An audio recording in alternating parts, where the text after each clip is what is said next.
Today is the 1st of November 2025, and we are gathered here today for the 206th session of Mindfulness for Beginners in English, conducted by Nissarana Vanaya. I would like to welcome Venerable Homagaba Dhamma Kusala Thero for this session, and everyone who's joining with us today, and anyone who may be watching later on a recorded session. Our program will commence as usual with the in-session practice of mindfulness. This will be followed by the talk from Bhante on today's topic. The topic is a continuation from last week on conformity. Finally, we will be moving on to any reports, and if we have time at the end, we will be moving on to questions. To begin this session, I now invite Bhante to start the in-session practice of mindfulness. Over to you, Bhante. Thanks, Sonali. Hello, everyone. So today we get few minutes of time to do a practical session, and probably we can do a walk-in session today. For this, you have to select some space where you are able to walk back and forth. And in this space, you walk comfortably, natural rhythm, and you can direct your eyes towards the floor in front of you, probably like 6-7 feet ahead of you. You can direct your eyes, and that way you walk in a comfortable manner. And while walking, you try to be mindful of your steps. You see things, you hear sounds, various thoughts, memories come to your mind. But among these things, you try to continue with the awareness or with the mindfulness of your steps. And time to time, when the attention goes away, you can catch it and you can simply return back to the walking sensations. So that way, let's take about 10-15 minutes to do a walking session, and when you hear the bell sound, you can return back to your seats.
Okay, everyone. So that's it for today's walking session.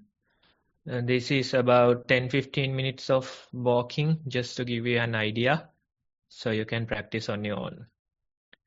Sonali, you can take over. Thank you, Bhante. Next on the agenda is our talk on today's topic. The topic is conformity. We have started it last week and we will continue with the same topic this week as well. I now invite Bhante again to start the talk on today's topic. Hello, everyone. So this is a continuation from last time, and we can take some time today as well to discuss this.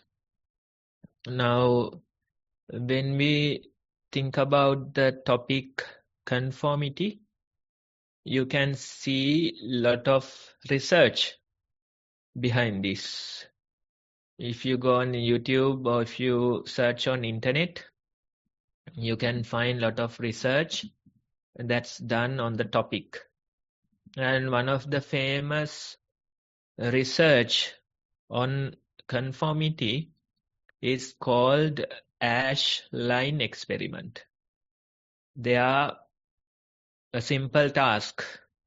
You have to match two lines that are in equal length, right? So the crowd, they are actors, and there is a one person who doesn't know this surrounding.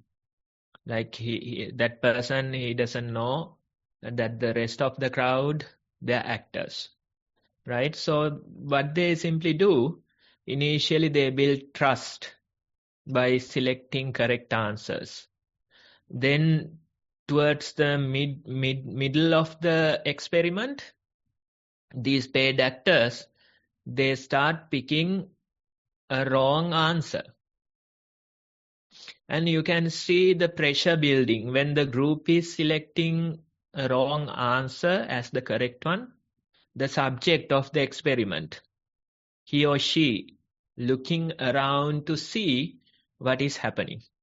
You can see the pressure building to confirm with the group, right? So initially, for a chance or two, they might start telling the correct answer.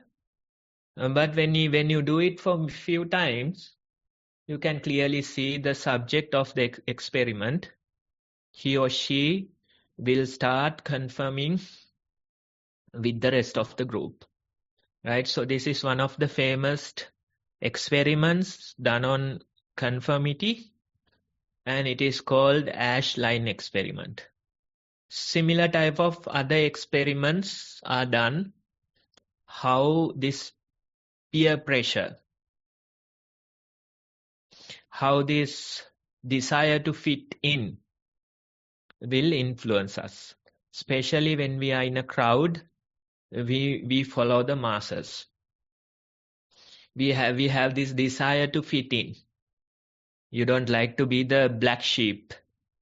If you be the black sheep, then you are noticeable. The rest of the group are looking at you.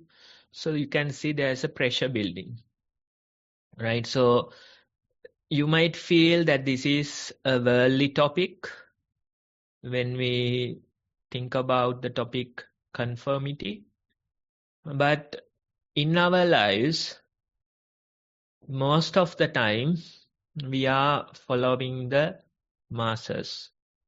Without us knowing, there's this desire to fit in. There's this desire to follow the masses. And when you follow the masses, when you follow the herd, you are assured that they are heading in the wrong direction. So that's what the weekly topic or the quote that we have selected. It's a quote from Mark Twain, and he says, whenever you find yourself on the side of the majority, it's time to pause and reflect.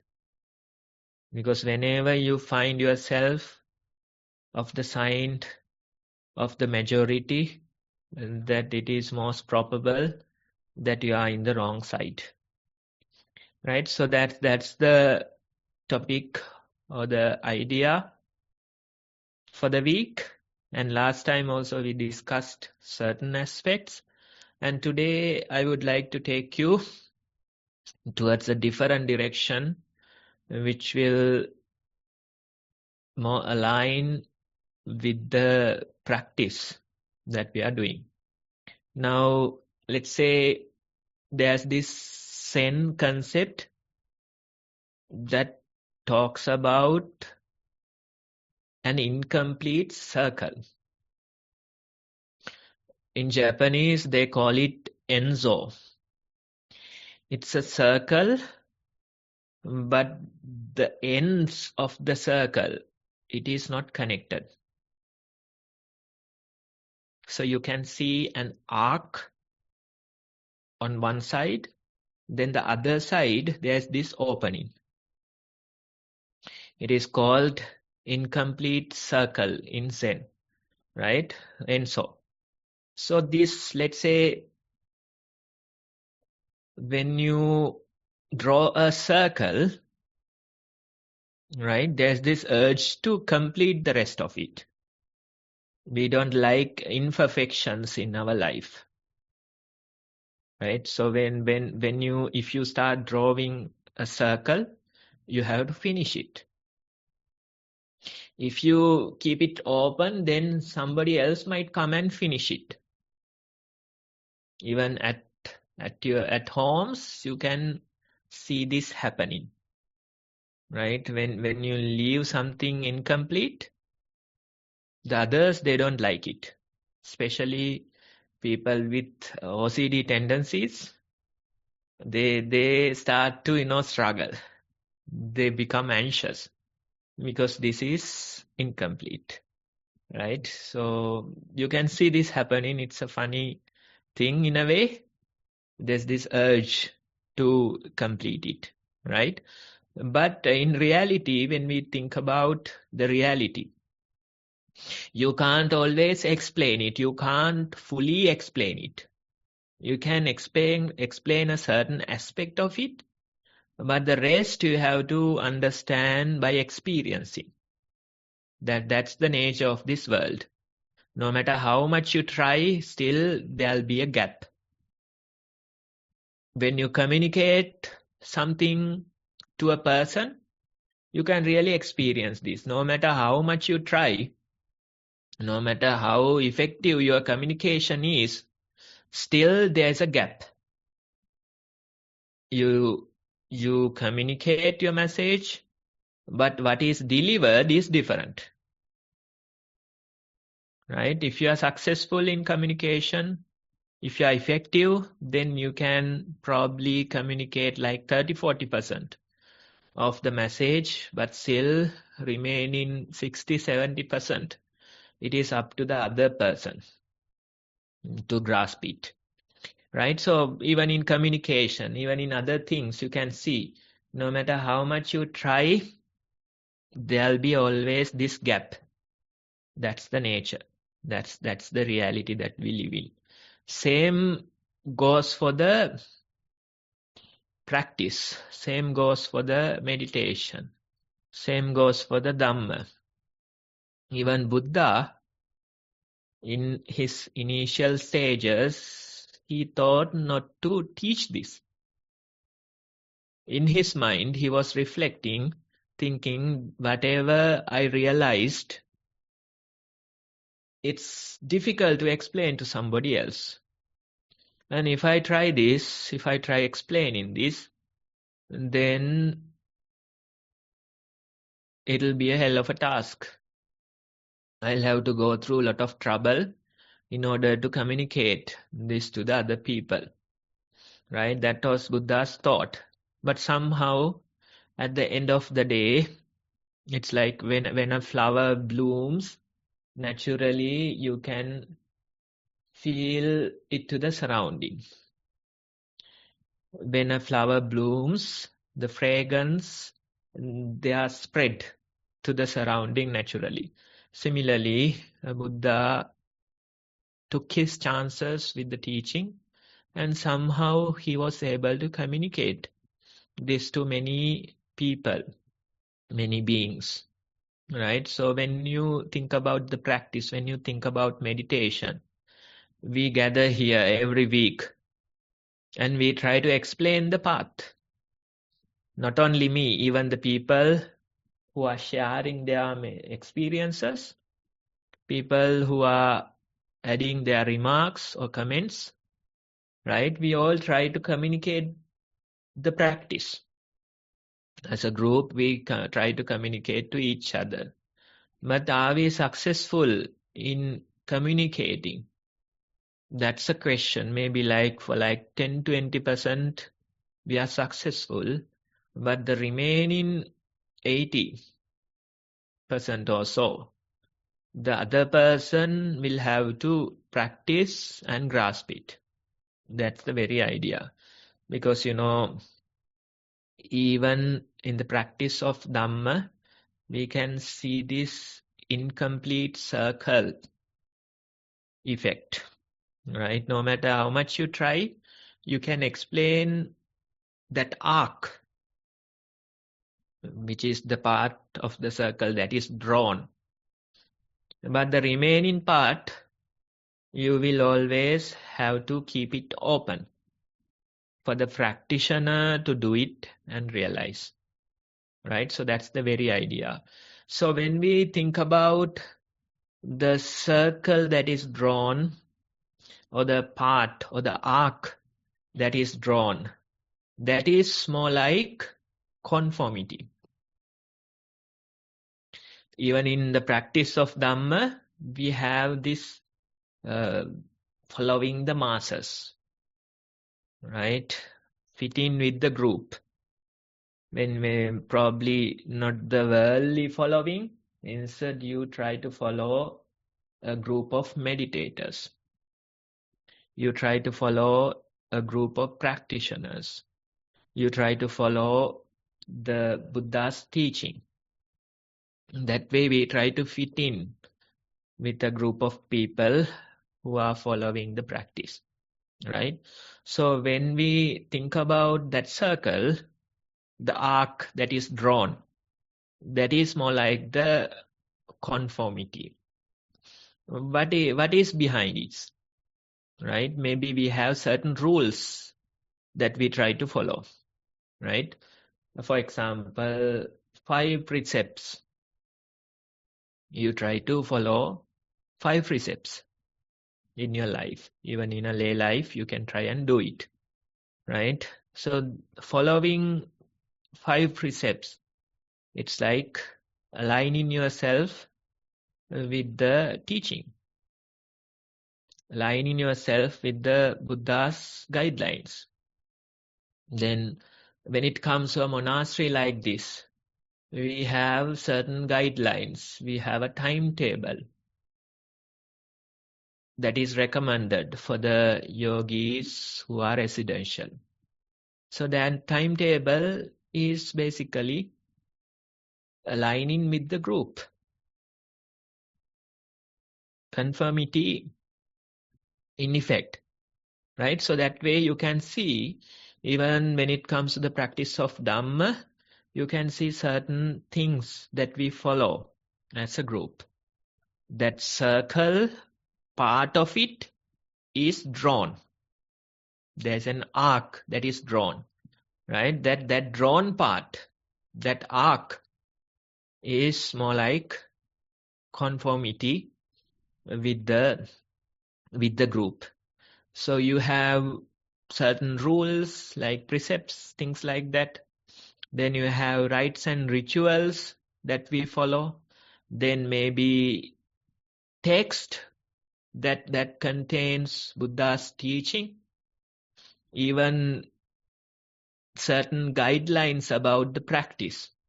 For example, let's say if there's a newcomer here, they will hear the guidelines about the practice and they will start practicing based on that. They will start following that, right? So you can see, even when it comes to the practice of Dhamma, there's a certain part of it that we have to follow according to the guidelines. We have to follow according to the group, right? So you can, even that part is there, even when it comes to the practice of Dhamma. And the other side, the side that is open, the side that is not defined, what does it represent? And when we think about that side, we can see maybe like direct experience in your meditation, right? That is not properly defined, that you have to jump into the water and experience it, right? So your meditative experience would be a part that represent the open side of the circle. Even the practice, it talks about liberation from rigid beliefs. It talks about liberation from social structure. It talks about liberation from ideologies. So when we think about those things, it is simply not following the masses. You try to liberate yourself from this social structure.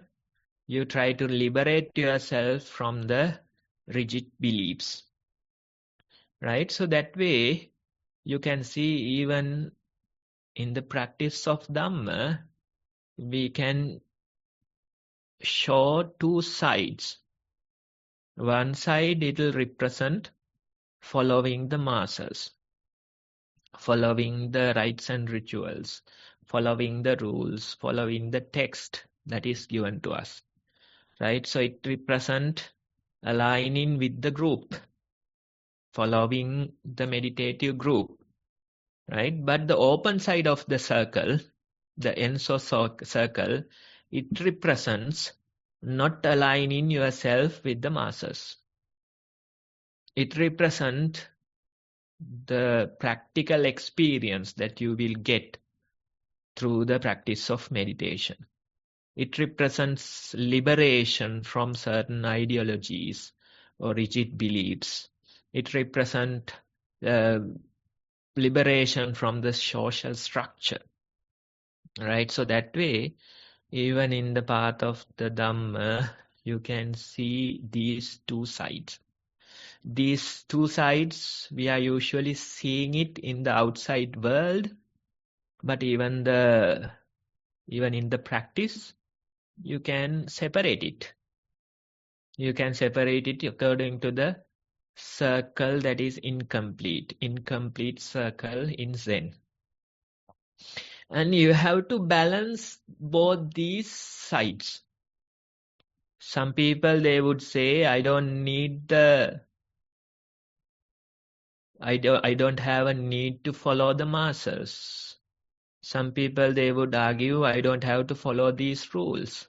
I don't have to follow these rites and rituals. I am not following the text. That way, some people would argue.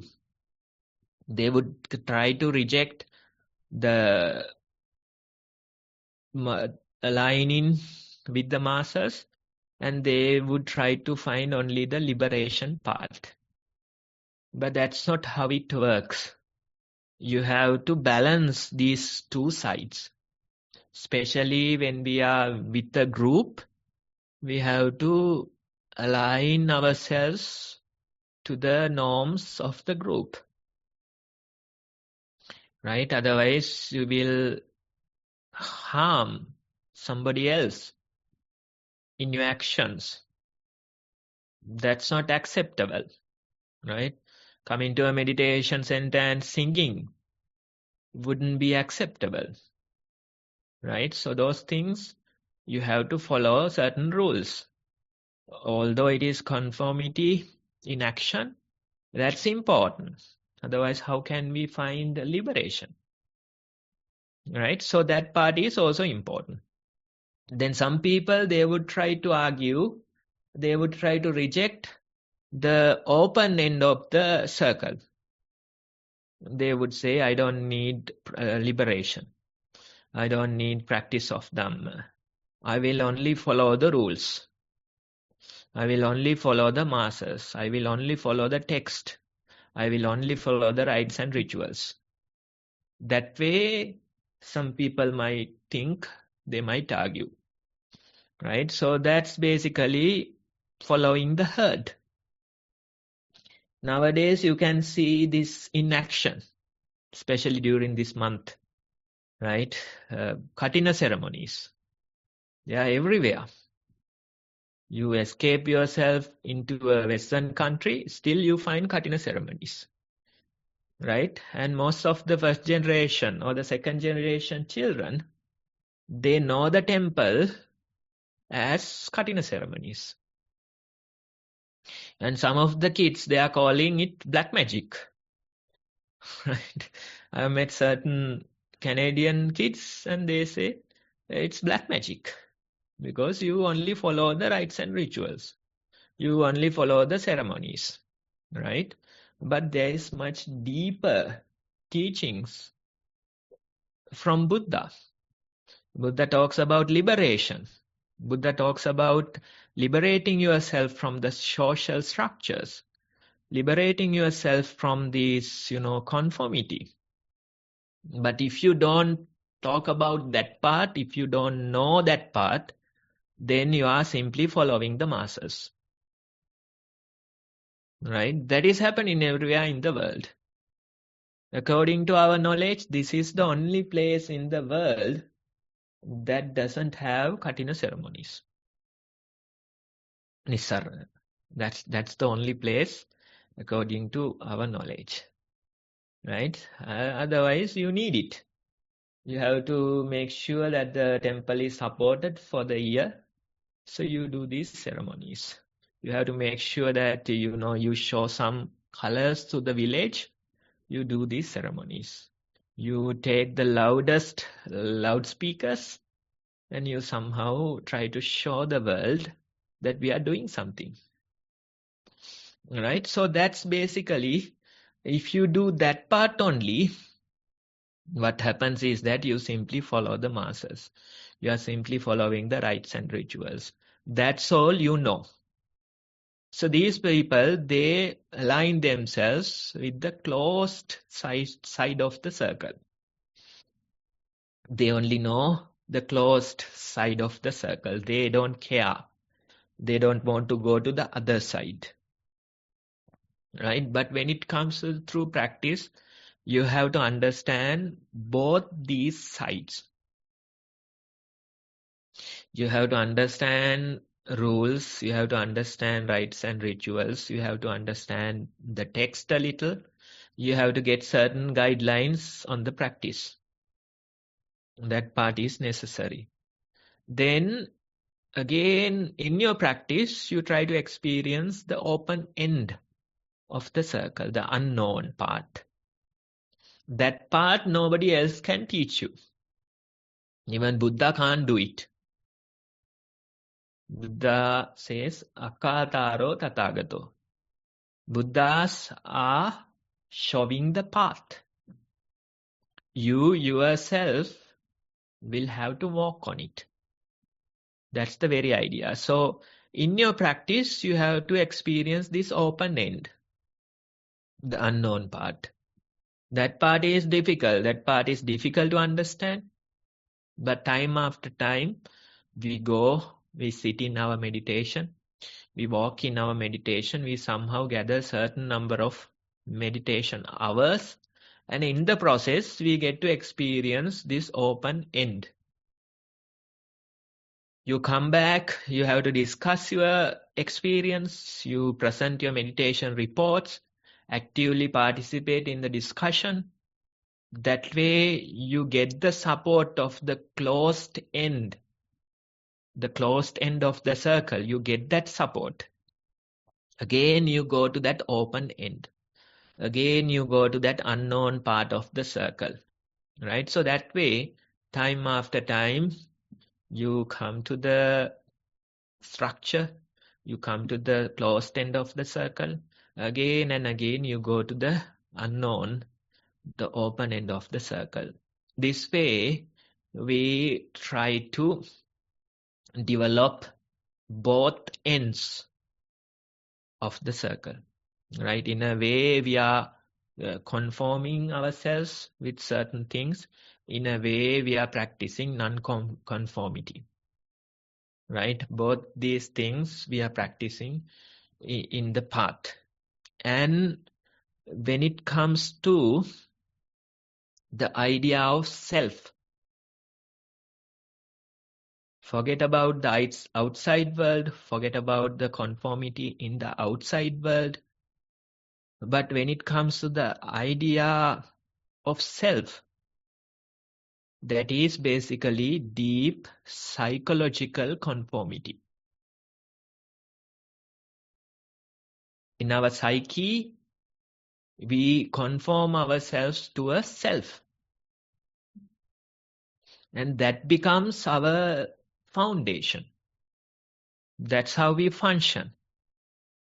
Right? You use this as your foundation. You use this conformity as your foundation. And you function.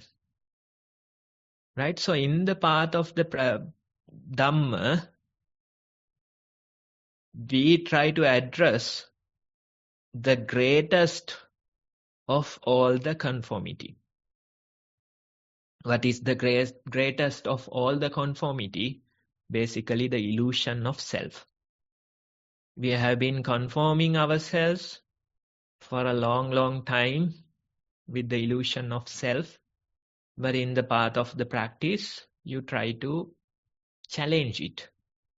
In a way, you try to investigate it, whether this conformity is correct, whether the illusion of self is really an illusion.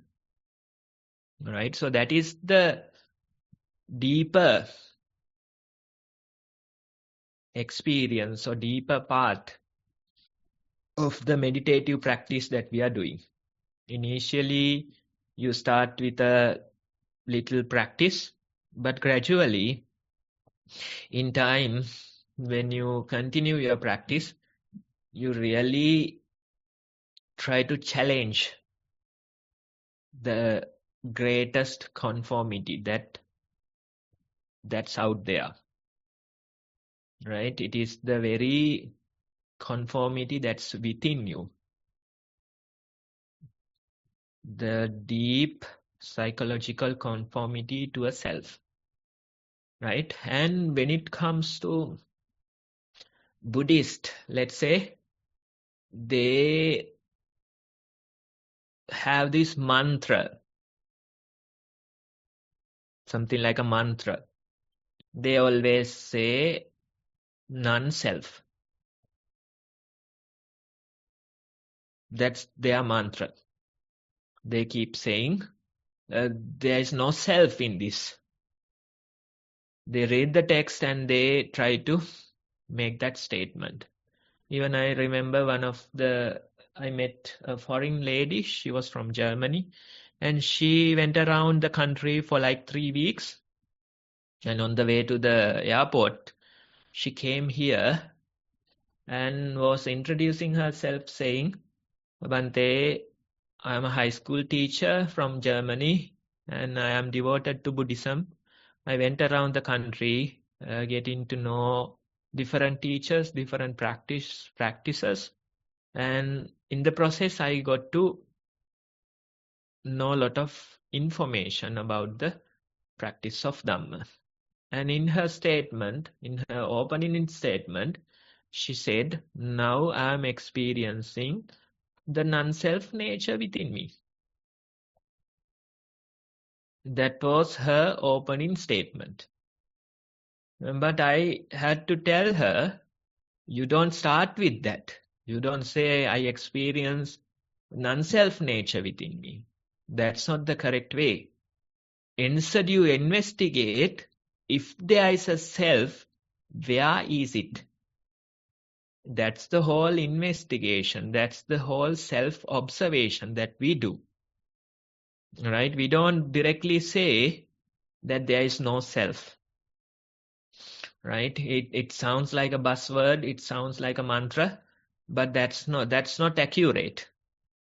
Instead, you investigate if there is a self, where is it? Not just once, not just twice. Instead, for years on end, you have to investigate this. Because for eons, you have been following that illusion. So don't try to, argue yourself out of the self. That's not effective. That's not going to work. Instead, the very self is arguing, telling that there is no self. You are supporting the very self by saying non-self. Right? So instead, what we do is, let's assume there is a self. Where is it? Is it in my thoughts? Is it in my emotions? Is it in my body? That way you keep observing. You continue with your mindfulness. For days you continue. For weeks you continue. For months you continue. For years you continue. That type of observation is more accurate, aligning with the practice. Otherwise you directly make the statement saying no self. But in the process, the very self is making that statement. The very self is arguing, giving all the facts, trying to prove to other people that there is no self. That's not going to work. What we have to do is simply experience this in the practice of meditation. I remember one time somebody was saying, Bhante, in my sitting practice, I feel peaceful. But when I go to my day-to-day work, my mind is full of chaos. In the sitting practice, maybe like for a few minutes, the mind is peaceful. When I go to my day-to-day work, my mind is all over the place, full of chaos. So that person was saying, Bhante, time after time, every day I have to go to the sitting session and let my mind experience the peaceful nature. Every day you go to your sitting session and let the mind experience the peaceful nature. In this way, when I let it experience time after time, the peace that's there, one day my mind will be peaceful even during my daily activities. So in a way, it's like, you are showing this mind that there is a greater state or there is a greater peace that it can experience. But the mind is always following the conformity. Mind doesn't want to follow the peace. Mind doesn't want to follow the nibbana. Mind will always align with the conformity. Mind will always align with the world. Right? So one time you show it that there is peace, it won't accept. 10 times you show it that there is peace, still it won't accept. 100 times you show it that there is peace, still it won't accept. But time after time, repetitively, maybe 1,000 times, maybe 10,000 times, maybe 100,000 times, you show the mind that there is a greater state, a greater peace that's available. And when you show it repetitively, one day the mind will accept that peace that was there. That's the whole process of meditation. That's the very idea. Now, since we talked about the idea of self, the greatest illusion or the greatest conformity that's available, there's this very nice encounter with Buddha. Somebody called Vachagota. He is, I think, a Brahmin. And he came to Buddha he asked a certain question. He asked, is there a self? Right? Then Buddha, he was silent. He didn't answer.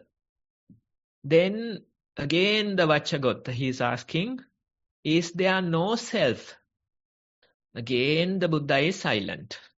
No answer. Then this Brahmin, since he didn't get an answer, he left. Once he left, Venerable Ananda was there. He was asking Buddha, Bhante, why didn't you answer that person? Then the Buddha was explaining the reasoning behind being silent. He said that if you answer the question, is there a self, then you encourage them to align with the view of eternalism. Right? If you directly answer and tell that there is a self, then of course eternalism.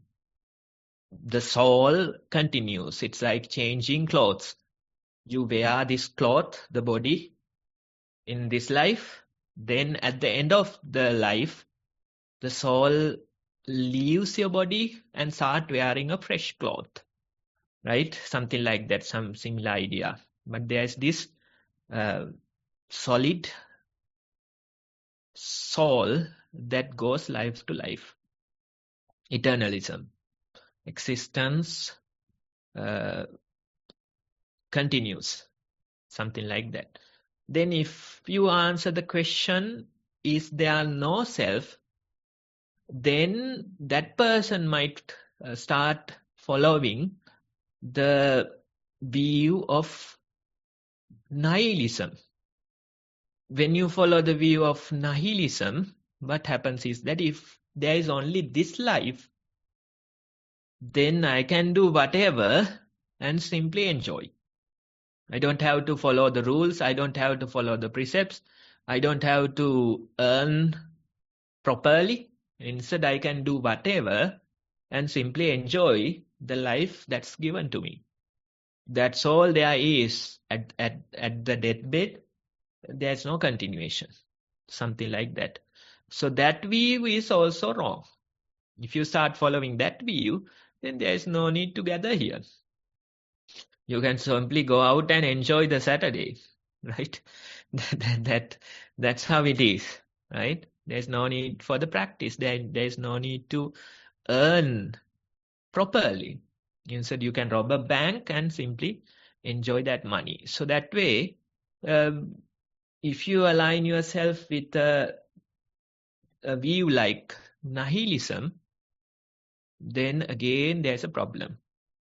So Buddha didn't answer those two questions.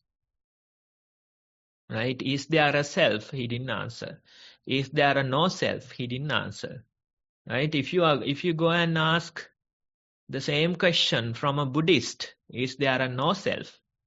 Then he would definitely say yes. There's no self. That's the mantra all the Buddhists have. But you have to understand, simply making these statements, it's not that simple. It might align you with a different view that might be harming your practice. So basically, the whole idea is to be neutral towards the existence. Right? You don't try to argue yourself saying there is a self. You don't try to argue yourself there is no self.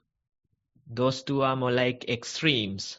Instead, the middle path would be to develop certain neutrality towards the existence. And when you practice for many years, you really get to experience this. You wake up, you go to work, you do your daily things, but you are more or less neutral towards this existence. You talk to other people, you do your daily responsibilities, you raise your children, but you are more or less neutral towards whatever you are doing. Right? That neutrality is much closer to Nibbana. You don't try to argue yourself with the extremes. You don't try to follow the conformity. Instead, you simply develop this neutrality towards the existence. And when I say develop this neutrality, it's not that simple. Instead, what you can do is simply continue your practice, gather the causes, and as a result, you will start to experience this neutrality. When you create the causes for the neutrality by being mindful, you get to experience the result. That's the very idea. So simply supporting your practice for many months, many years, you can really see you don't take these statements so seriously. You don't take your daily things so seriously. You don't take your family matters so seriously. You simply do them. You are doing them for the sake of doing. But there is no real grip. You have a certain neutrality towards this very existence. That's the middle path. That's why Buddha didn't answer those two extremist questions. Instead, he kept his silence. Thanks to Venerable Ananda, who was nearby, we got this explanation later. Right? So that's the very idea. In the process, we get to challenge the greatest conformity that's out there. Deep psychological conformity. The view of the self. The illusion of the self. Right? That's the greatest conformity that we can find. And I hope today's talk was useful to your practice. And that's it. Thanks for listening. Thank you, Bhante. That was a very insightful talk on conformity. We have a lot to take home from that topic. We now move on to our reports that we have received. And before that, let me briefly run the guide. I know a lot of the people who are here are not new to meditation. However, we show this every week just so that someone can benefit, or if you want to forward it to somebody else, or if you're watching later via our YouTube or link on Nissarana Vanaya, we can always follow these guidelines. So Nissarana Vanaya has produced these two videos if you want to start mindful meditation. It is on mindful walking and mindful sitting. Once you have watched these videos, you can allocate a bit of time to do your own practice. Start with any amount of time. As Manu said last week, and Bhante always says, a few breaths of mindful is better than not doing it at all. So any amount of time to start off with, and then gradually make your way to 2 hours of each practice. Once you have some experience of your own, you can write the reflection report, and you can send it to us, and we will present it to Bhante or Manu and get the feedback that you receive to keep progressing. So when you do write the reports, please make sure that it is your own experiences. And in sitting, it would be, if you have a primary object, if you do any sensations, breathing, and things like that. And if it's walking, any the sensations of your soles, with the weight shifting from side to side, and how the legs were placed and things like that would be a good way to start. Then once you have your own experiences written down, we'd like to hear from you. There is a Google form I will put the link in a little bit on the chat, and also there is an email which is beginnersnv@gmail.com. You can use this Gmail to write to us about anything, about the session, as well as reports, as well as any topics that you'd like for us to discuss as well. And there is also all the recordings on this, but this is also live streamed to a YouTube channel, a Nissarana Vanaya, a Satipasala YouTube channel even. And it is live streamed, and it is there. If you go on the live streams, you should be able to find it as well. And if you need any help with any of this, please do ask us on the chat or on that email, beginnersnv@gmail.com, and I'll be able to help you with that. We now move on to the reports. We have received 2 reports today. I will start with the first one. It's from an adult, Venerable Swamin Wahansa. Mindful walking. Walked observing the sensations under feet. Felt hardness and roughness of the floor. Thoughts related to my classes appeared, and some phrasal verbs came and faded away. Could observe 19 footsteps in a length. Mindful sitting. Sat and observed posture as a statue. Observed belly movements and counted. Counted up to 6. Meantime, some English words appeared and disappeared in mind. Thero and Saranai Swamin Wahansa. That's the end of report, Bante. Okay, so probably like 19 steps and 6 counts of belly movements, right? So that's for that length, you can continue your practice, and time to time various thoughts, certain words, these things appear, take you away. But that's okay. You can again return to the primary object, and you can again do 19 counts, right? Again, let's say you're distracted, but again you can come and do 19 more counts. That's the very idea of the practice. I remember someone in a group that was saying, Bante, I can do only couple of breaths. That's all I can do. Then the mind gets distracted. Right? So what to tell to such a person? You have to tell them, you can do couple of breaths.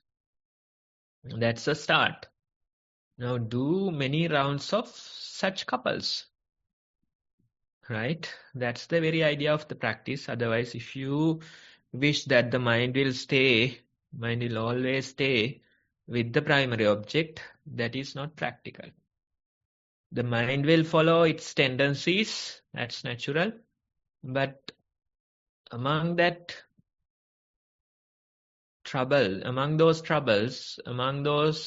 tendencies, you try to continue the practice. I participated for a session in the morning at Nissarana, and probably like 120 people or so are there for the daily retreat.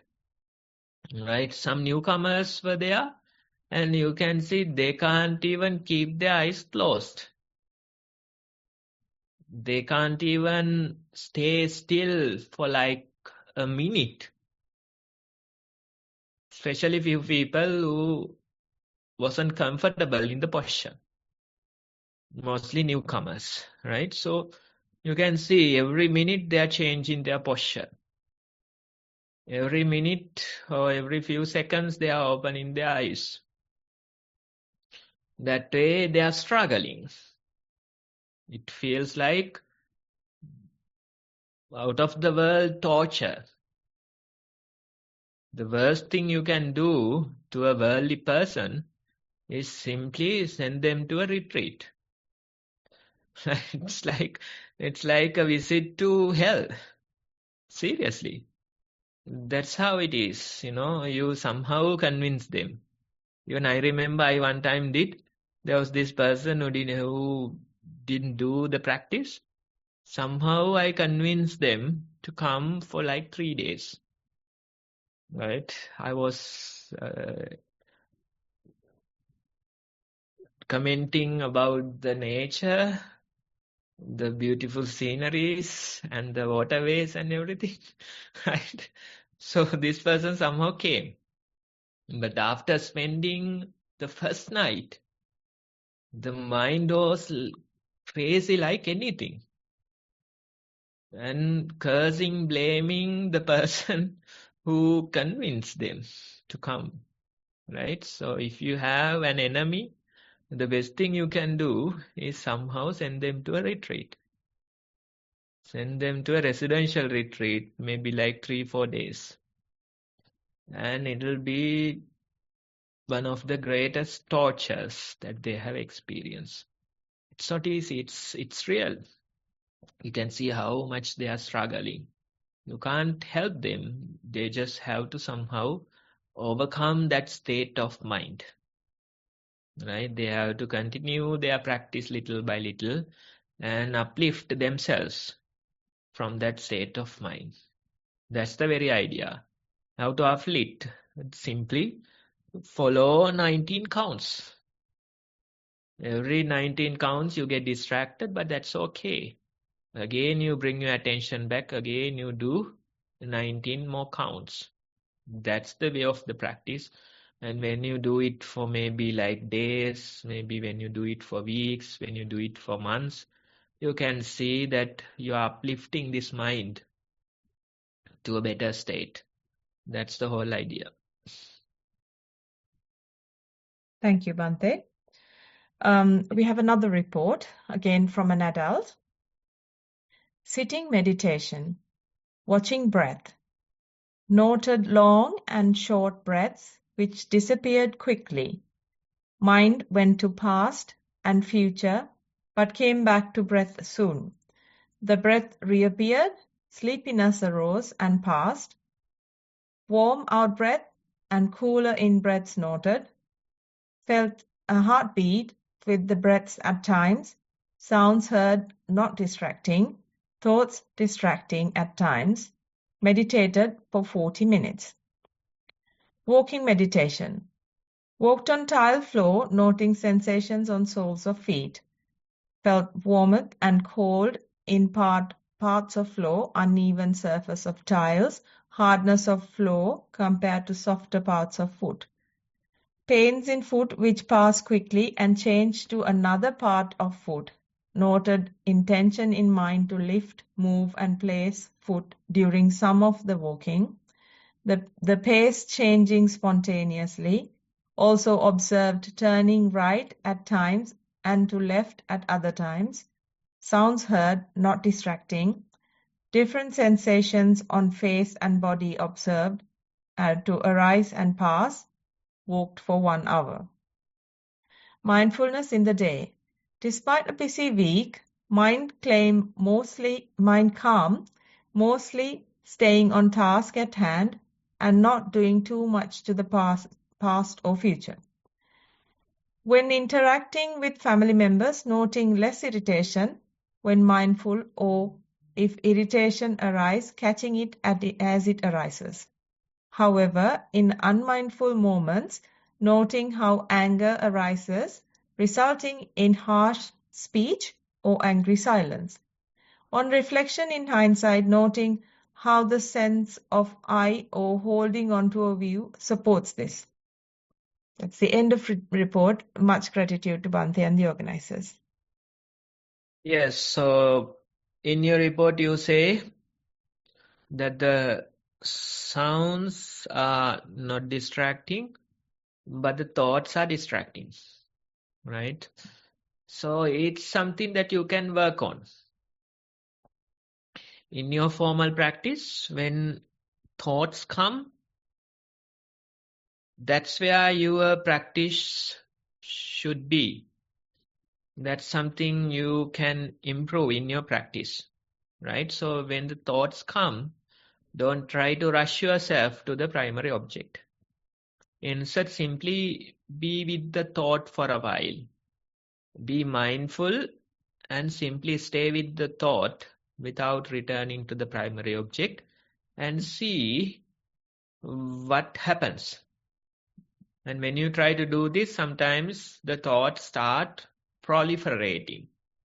And if they start proliferating, and if you feel like they are not ending, then you know what to do. You can simply return to the primary object. But we don't return in a rush.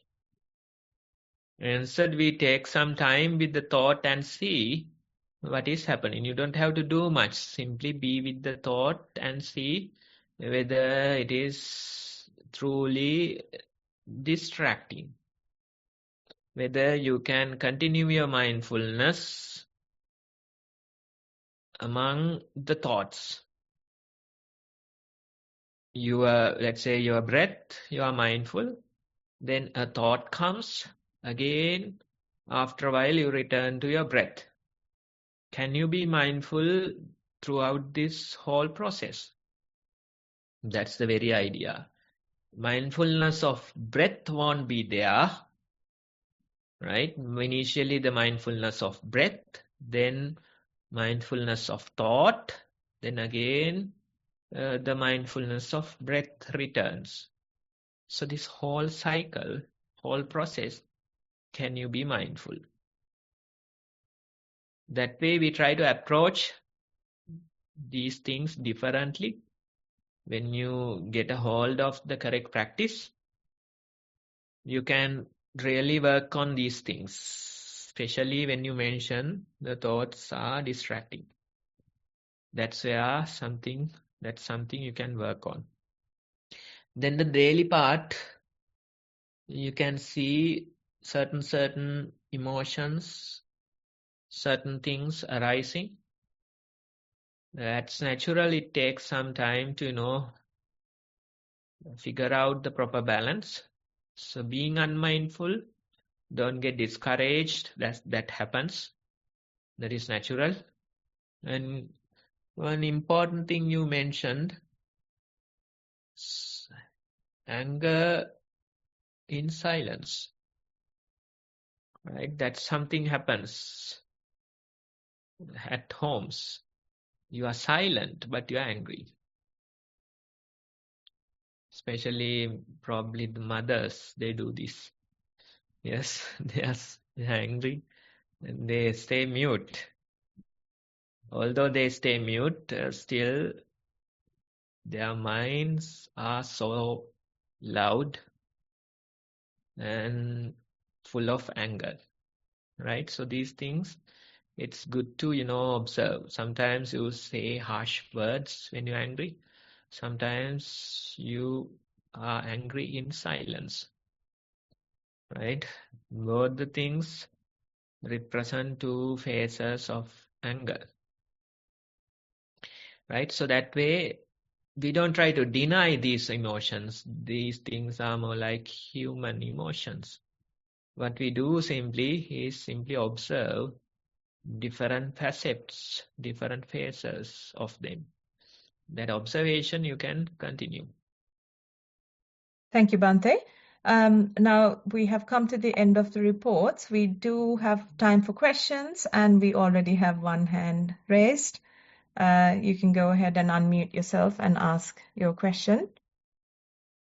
Hello, Bhante, Avasarai. Bhante, because you said to get the support from the group, I'm at the flood stage. Bhante, there are periods of time during day-to-day activities where there are no thoughts. I'm absolutely fine. But when the floods come, the thoughts come with it and the proliferation is there. When someone criticizes the heart, that's when it really hurts the heart. Any advice that you can give is greatly appreciated. Yes, now when you say flux, you can't separate thoughts out of it.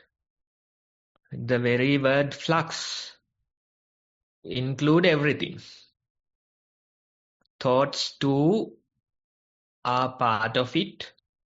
Certain bodily sensations, sounds, even sights when you do the walking, right? It's certain emotions, pain, all those things included, a mixture of things. That's the word flux. And when you say flux, you can't filter out thoughts. Sometimes the flux becomes more thought prominent. That's fine.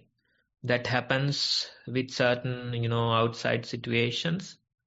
When you encounter certain people, certain situations, the mind or the flux becomes thought prominent, but that's okay.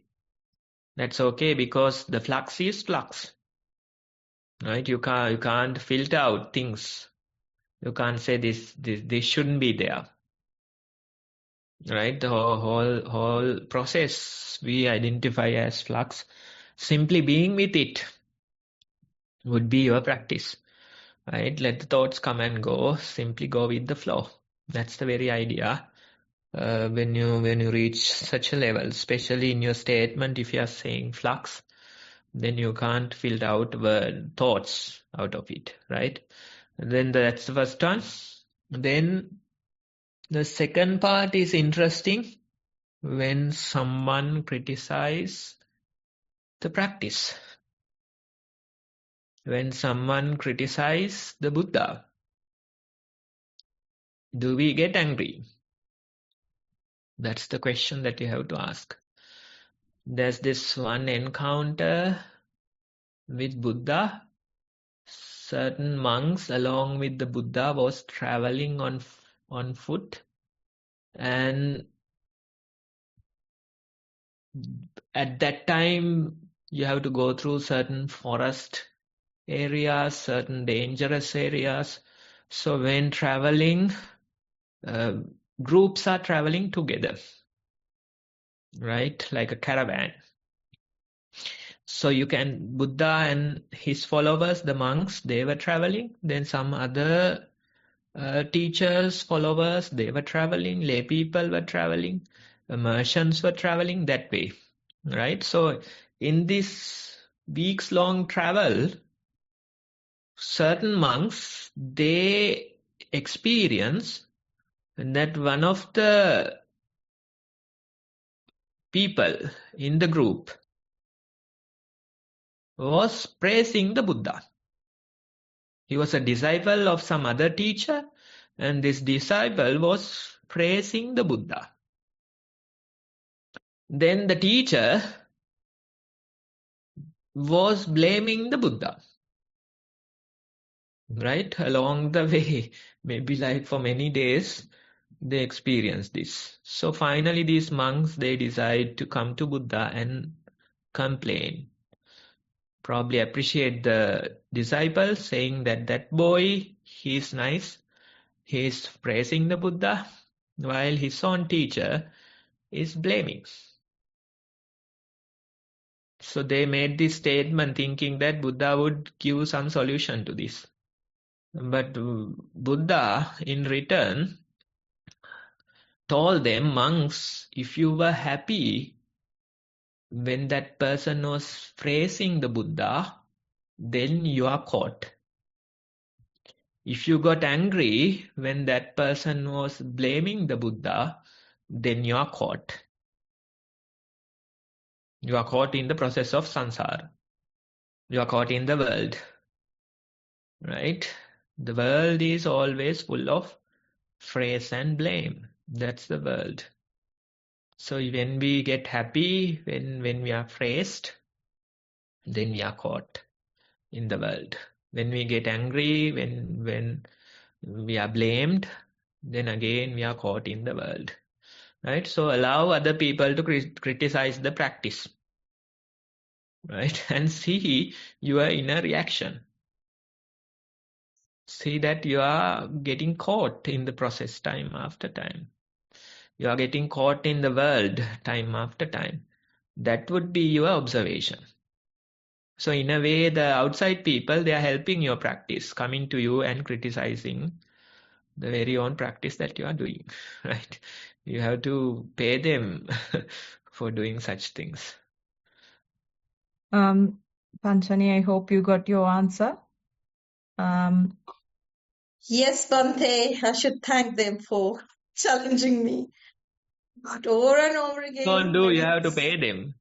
over Simply and thank. over again, Bante, I'm watching. They're challenging, I'm watching, but still I'm getting caught. That's the final verdict.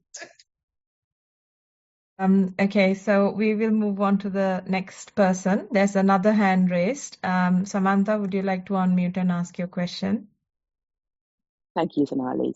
And thank you, Bante, for that really interesting talk on conformity as well.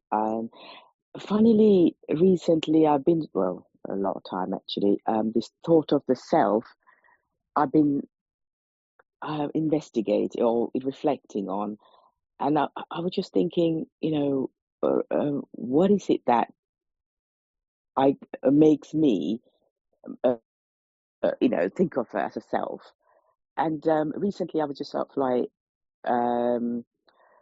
watching, obviously when my mindful was there, and I realized, from these sessions how important the first thing is to be the sati, the mindful, because usually if I'm not mindful, I'm proliferating and getting carried away in my thoughts and just like a robot.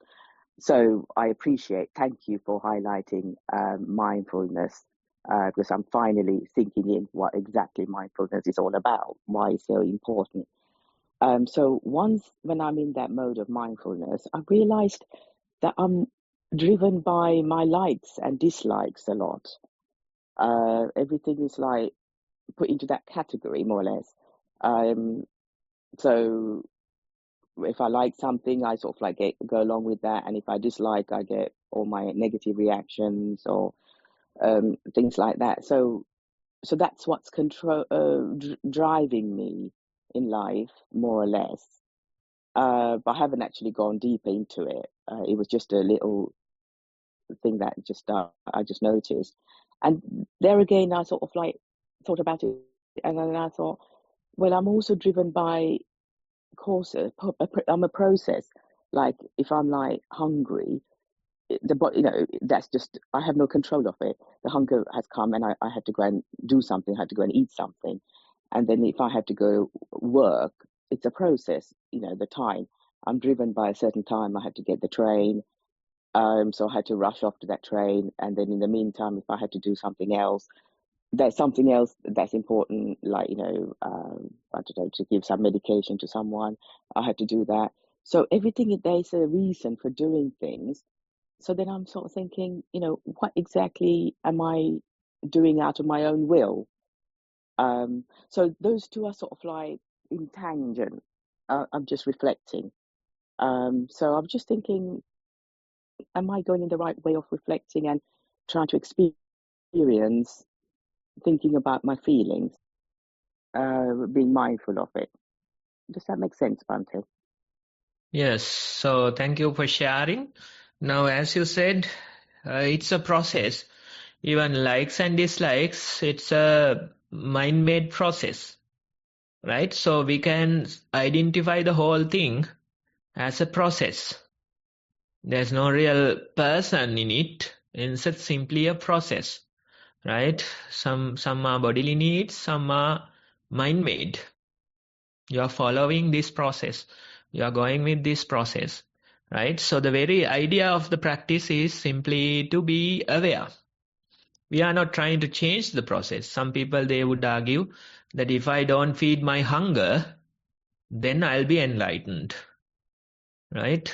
There's this very nice story about in one of the Achancha books, a disciple of him, a monk. His roof was broken in the wind. And this monk, for months, he